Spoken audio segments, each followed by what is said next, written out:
I stepped off voluntarily, dusted my hands, and watched everything burn from the bottom.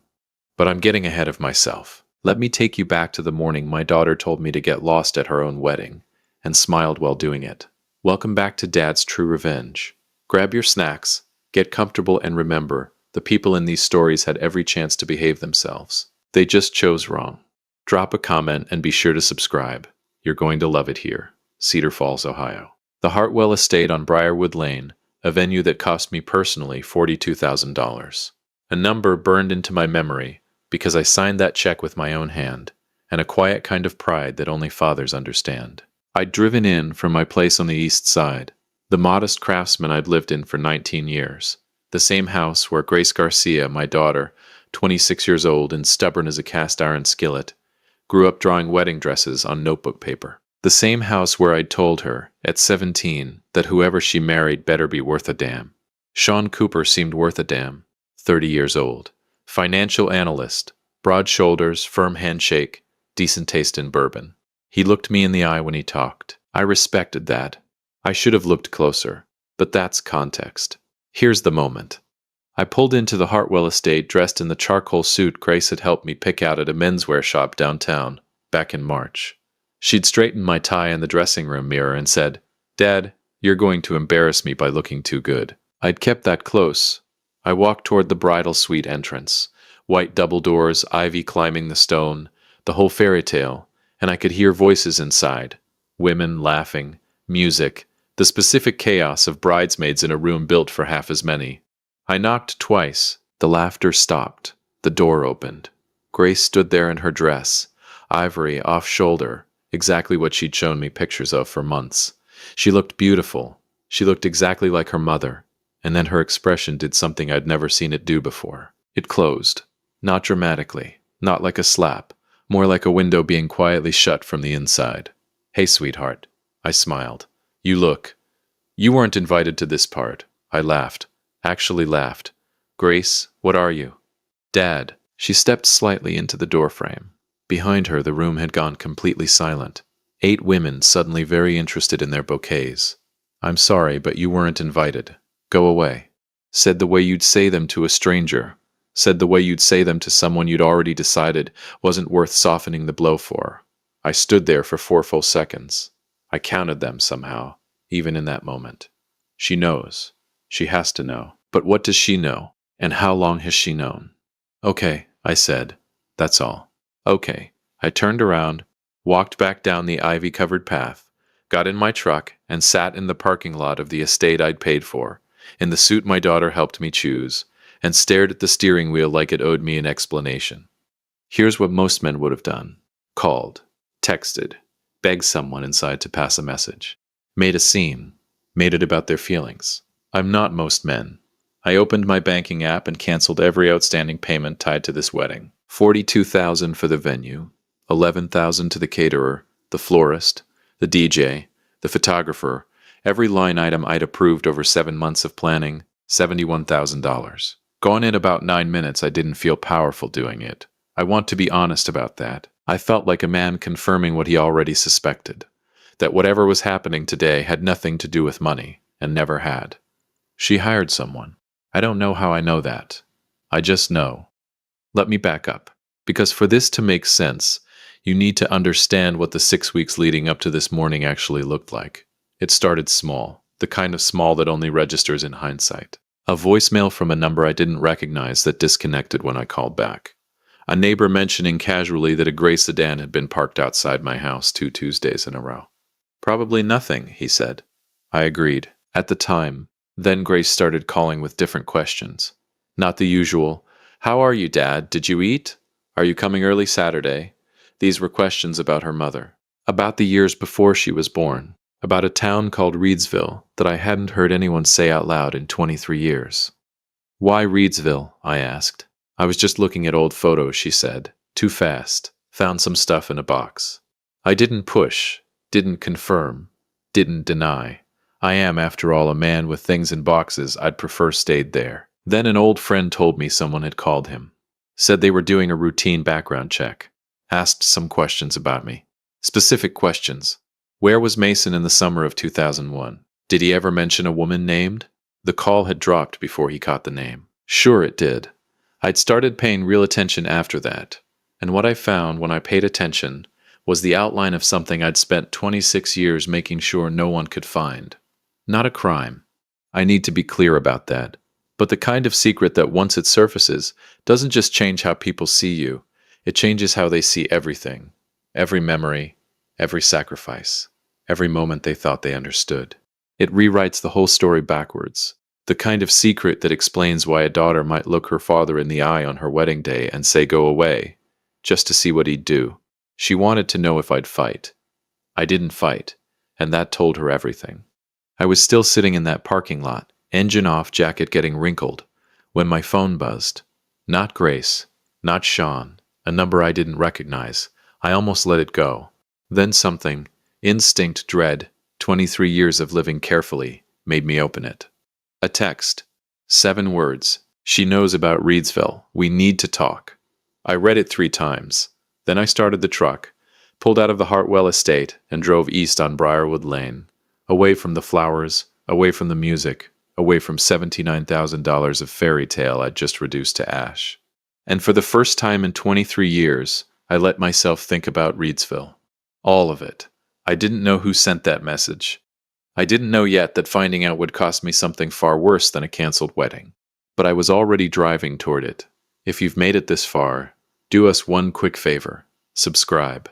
A lot of people watch without ever doing it, but it costs you nothing and means everything to us. Thank you, genuinely. It's the moment you realize someone else has been keeping you, watching, waiting, collecting pieces of a puzzle you thought you'd burned years ago.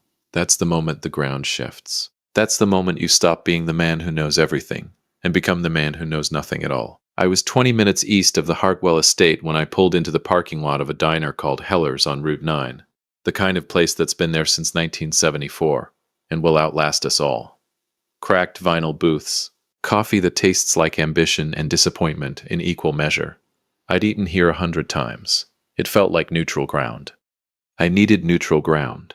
I ordered coffee, took the booth in the back corner facing the door, a habit I'd developed a long time ago and never explained to anyone. And I read that text again. She knows about Reedsville. We need to talk. No context. The number was a 614 area code. Columbus. Nobody I had saved. Nobody I'd spoken to recently. But the word Reedsville wasn't something a stranger stumbled onto. That word was buried under 2 decades of deliberate silence. Whoever sent this had done real work to find it. I typed back 2 words. Who's this? The reply came in under a minute. Someone who was there. Oh, that narrows it down in ways I really don't appreciate. I put the phone face down on the table and drank my coffee and thought about how, 23 years ago, I was a completely different version of Mason Foster. Younger, stupider, in love with a woman who wasn't Grace's mother, in a town I had no business being in, making a decision I told myself at the time was the only option available. I still don't know if I was right about that. What I know is that Grace's mother, Diane, never knew. We met a year after Reedsville, married 2 years later. She passed when Grace was 11, a fact that still sits in my chest, like a stone that never quite dissolved. Diane never knew, because I never told her. And I never told Grace because some doors, once you weld them shut, you leave them shut. Apparently Grace had found herself a blowtorch. My phone buzzed again. Same number. I'm at Heller's Diner, Route 9, blue jacket, window seat. I looked up slowly. Across the diner, 3 booths down, a woman sat with her hands wrapped around a mug. Late 50s. Silver hair cut short. Blue jacket, just like she said. She was already looking at me with the calm expression of someone who had rehearsed this moment many times. I recognized her. Not immediately. The way you recognize a song from the first 3 notes, something in the body before the brain catches up. Charlotte Pruitt. Or she used to be. Different last name now, probably.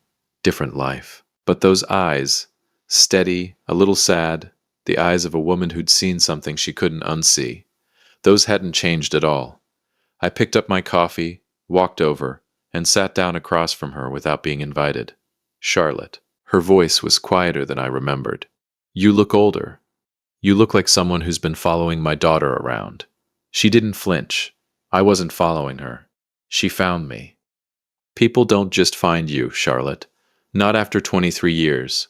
Not in connection with a town nobody talks about. Your daughter is not just people, she said, and something in her tone made me set my coffee down carefully. She's been looking for 8 months. She hired an investigator out of Columbus. Good one, too. He found me in about 6 weeks. 8 months. Grace had been doing this for 8 months, while calling me every Sunday, while sending me photos of centerpiece options and asking whether I preferred salmon or chicken at the reception. While letting me pay for all of it, she'd been building a case against me while I was paying for her flowers. What did you tell her? I asked. Charlotte looked at her mug. Not everything. Not yet.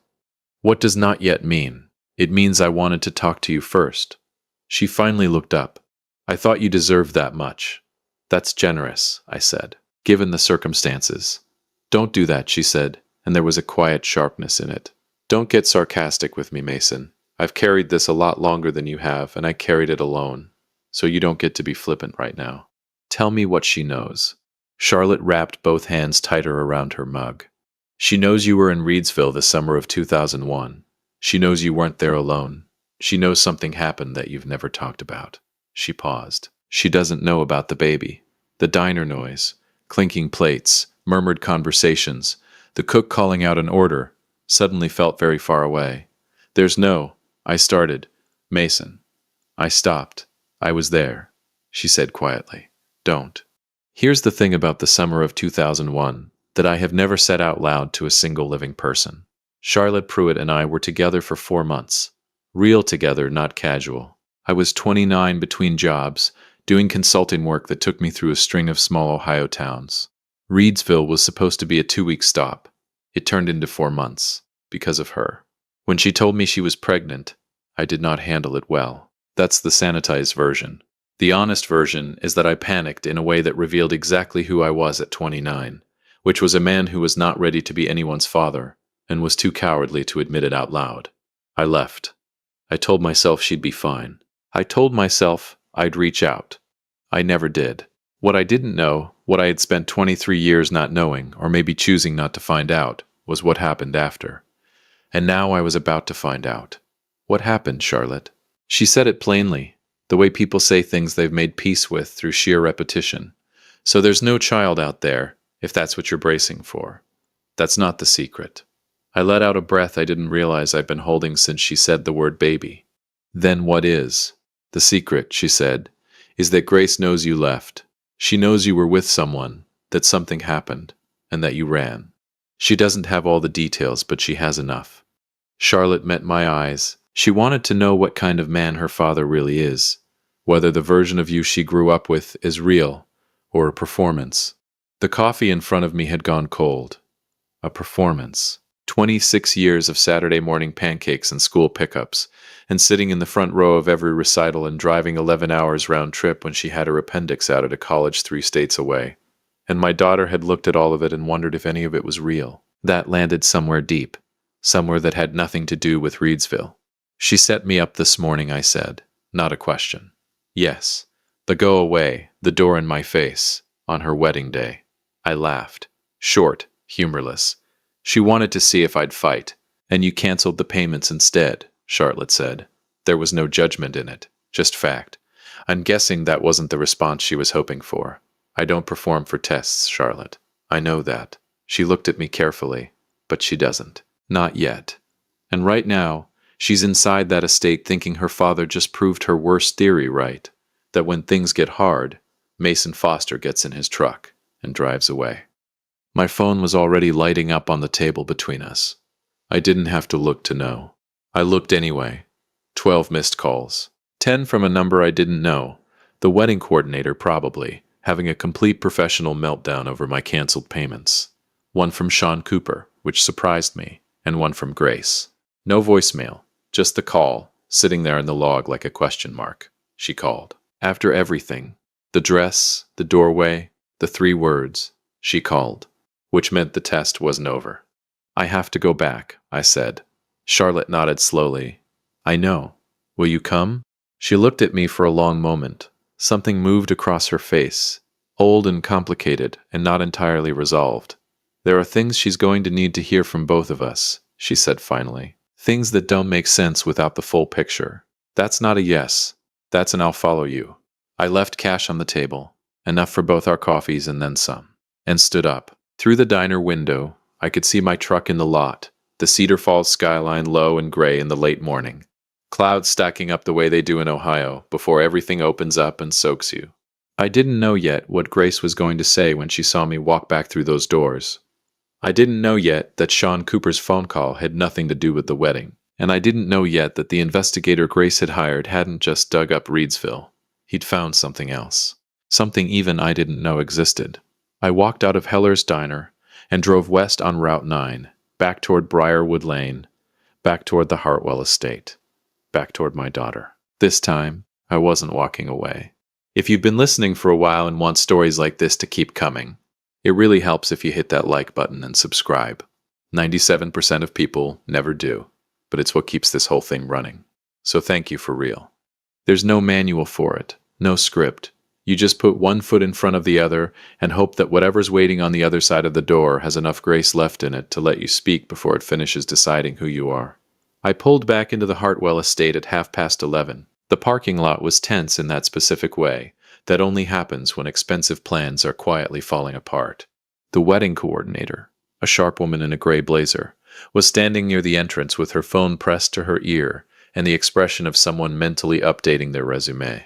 Two catering staff leaned against a van looking confused. A florist was sitting on the hood of her car scrolling through her phone with the dead eyes of a woman who'd seen a wire transfer disappear before. Nobody stopped me walking in. Amazing what confidence does. Walk like you own the place, especially when you've technically paid for most of it. Charlotte pulled in behind me. I didn't wait for her. I walked straight through the main entrance, down the corridor lined with white roses and soft lighting, past a string quartet that had stopped playing and was now just sitting there holding instruments like very expensive props, and I pushed open the door to the east wing where the bridal suite was. The hallway outside was empty now. The chaos of earlier had settled into something quieter and worse, the silence of people waiting for something to break. I knocked once. The door opened almost immediately, like someone had been standing on the other side of it. It wasn't Grace. It was Sean. He looked at me with an expression I hadn't expected. Not anger, not the defensive posture of a groom whose wedding I'd just financially detonated. He looked. And I say this as a man who has worn this exact face. Relieved. Mr. Foster. He exhaled. Thank God. Why are you answering the bridal suite door? Because Grace locked herself in the bathroom 20 minutes ago and won't come out, he said, stepping aside to let me in. And because I called you because I didn't know what else to do. I walked in. The room was emptied out. Bridesmaids gone, flowers slightly wilted from the heat of too many people, the whole fairy tale looking a little tired now. 2 champagne flutes still sat on the vanity, one untouched. From behind the closed bathroom door, silence. I looked at Sean. How much do you know? He ran a hand through his hair. Enough. She told me about the investigator 2 months ago, about Reedsville, about what she was trying to find out. He paused. I told her she should just talk to you. She didn't want to talk. She wanted to test. I know, he said quietly. And I told her that was a mistake, for whatever that's worth. It was worth something. I didn't tell him that, but it was. I walked to the bathroom door and stood in front of it for a moment. 26 years of knowing this person. Every version of her, the toddler who called spaghetti paschetti, the teenager who cried in the car after her first heartbreak and made me promise not to tell anyone she cried. The young woman who called me from college at 2 a.m. not because anything was wrong, but because she just felt like talking, all of it compressed into this one closed door. I knocked, twice, same as the bridal suite door that morning, felt like a year ago. Nothing. Grace. My voice came out steadier than I felt. I came back. Silence. I know that's not enough. I know this morning probably looked exactly like every worst thing you've been thinking about me. I put one hand flat against the door, not dramatic, just there. But I came back, and I brought someone with me who you need to meet, and I think it's time we stop testing each other and just said the actual words out loud. A long pause. Then the click of the lock. The door opened, and there was my daughter sitting on the edge of the bathtub in her wedding dress. Ivory, off-shoulder, $42,000 fairy tale, with mascara she'd clearly tried to fix and hadn't quite managed. and the expression of someone who had been bracing for a version of this conversation for 8 months and was now suddenly not sure they were ready. She looked so much like her mother it physically hurt. I sat down on the closed toilet lid across from her, because there was nowhere else to sit, and because this wasn't a conversation you had standing up. She looked at me. I looked at her. "You hired someone," I said. "Yeah, while we were picking centerpieces." Something flickered across her face. Guilt, maybe, or the specific exhaustion of carrying a secret while pretending you're not.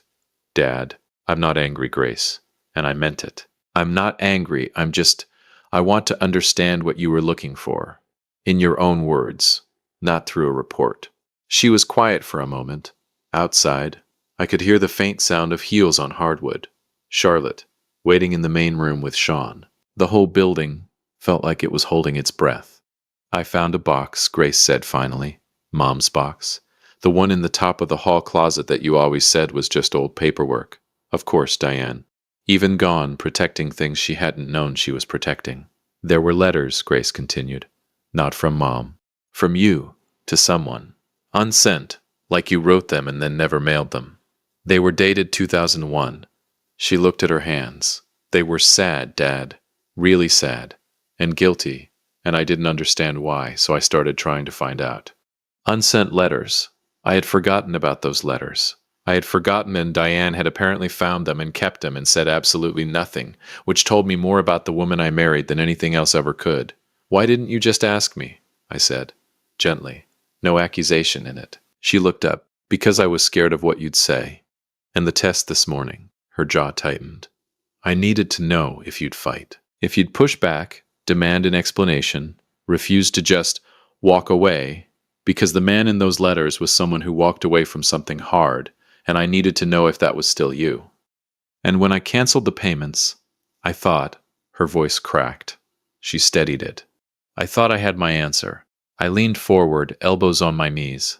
"Grace, I canceled the payments because I knew something was happening that I didn't understand yet, and the only language I had in that moment was the one that said, 'Nothing continues until we're honest.' That wasn't me walking away.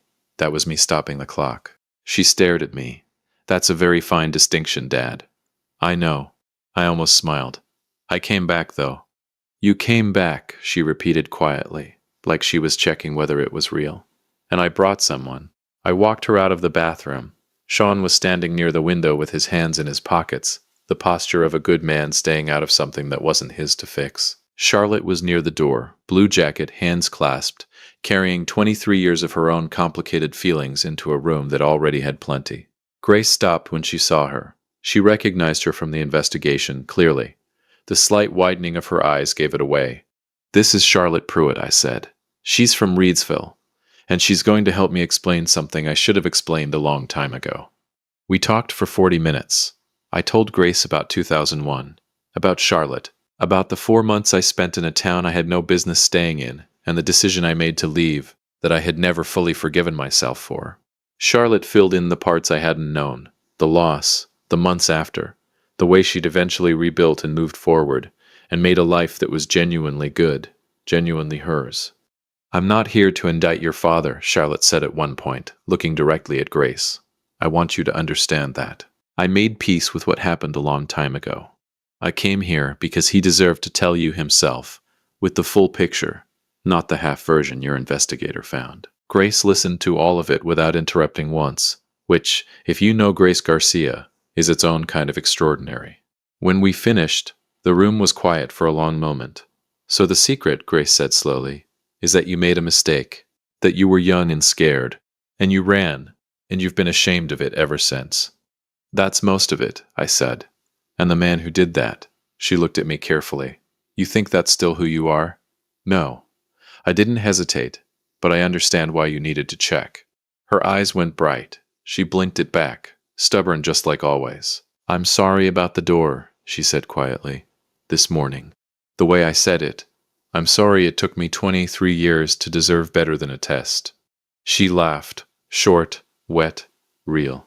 The first real thing I'd heard all morning. Sean moved from the window then, came and stood beside her, put a hand on her back in the quiet way of someone who knew exactly when to show up and exactly how much space to take. I noted that. Filed it away. Good man. So, Grace said, wiping the corner of her eye with a composure that would have made her mother proud. You canceled $70,000 worth of payments this morning. I did. Can you uncancel them? I pulled out my phone, already working on it. The wedding was 2 hours and 14 minutes late. The coordinator aged visibly.